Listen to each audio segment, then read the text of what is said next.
सुप्रभात बच्चों, आशा है आप प्रसन्न होंगे और स्वस्थ होंगे। आज मैं आपको कहानी सुनाऊंगी, विद्या क्यों नष्ट हो गई।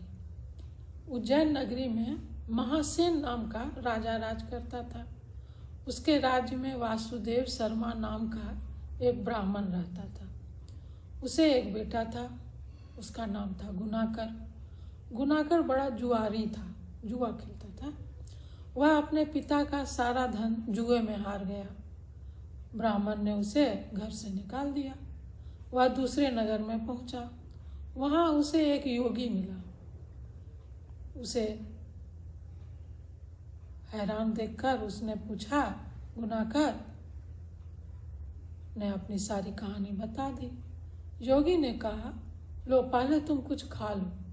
गुनाकर ने कहा, मैं ब्राह्मण का लड़का हूँ, आपकी भिक्षा का कैसे खाऊंगा। इतना कहकर योगी ने सिद्धि को याद किया। वह आई। योगी ने उसे गुनाकर की आवभगत करने के लिए कहा।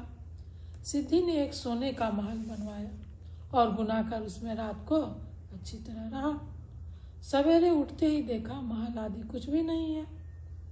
उसने योगी से कहा, महाराज, उस स्त्री के बिना मैं नहीं रह सकता हूँ।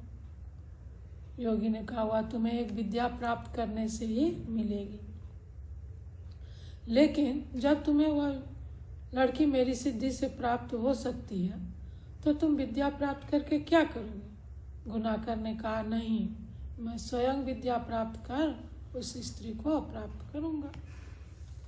योगी बोला, ठीक है, तुम विद्या मेरी सिद्धि से प्राप्त कर लोगे, लेकिन हमें डर है कहीं मेरी भी सिद्धि नष्ट ना हो जाए।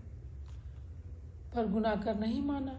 योगी ने उसे नदी के किनारे ले जाकर मंत्र बता दिया और कहा, जब तुम जप करते हुए माया से मोहित होगे तो मैं तुम उस पर अपनी विद्या का प्रयोग करूँगा और उस समय तुम अग्नि में प्रवेश कर जाना। गुनाकर जप करने लगा। जब वह माया से मोहित हो गया तो देखता है कि वह किसी ब्राह्मण के घर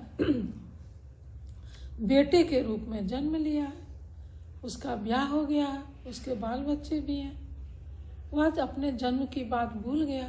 तभी योगी ने अपने विद्या का प्रयोग कर दिया। गुनाकर माया रहित होकर अग्नि में प्रवेश करने को तैयार हुआ। उसी समय उसने देखा कि उसे मरता देख उसके माता पिता दूसरे लोग रो रहे हैं और उसे आग में जाने से रोक रहे हैं। गुनाकर ने सोचा, मेरे मरने पर ये सब भी मर जाएंगे और पता नहीं योगी की बात सच होगी या नहीं होगी। इस तरह सोचता हुआ वह आग में घुसा तो आग ठंडी हो गई और माया भी शांत हो गई। गुनाकर चकित हो गया। वह योगी के पास आया और उसे सारी हाल सुनाया। योगी ने कहा, मालूम होता है कि तुम्हारे करने में कोई कसर रह गई। योगी ने स्वयं सिद्धि को याद किया, किंतु वह नहीं आई। इस तरह दोनों की विद्या नष्ट हो गई। इतनी कहानी सुनाकर बैताल ने पूछा, हे राजन, यह बताओ कि दोनों की विद्या क्यों नष्ट हो गई।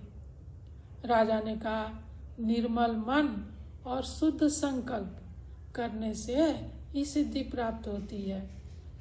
गुनाकर के दिल में शंका हुई कि पता नहीं योगी की बात सच होगी कि नहीं।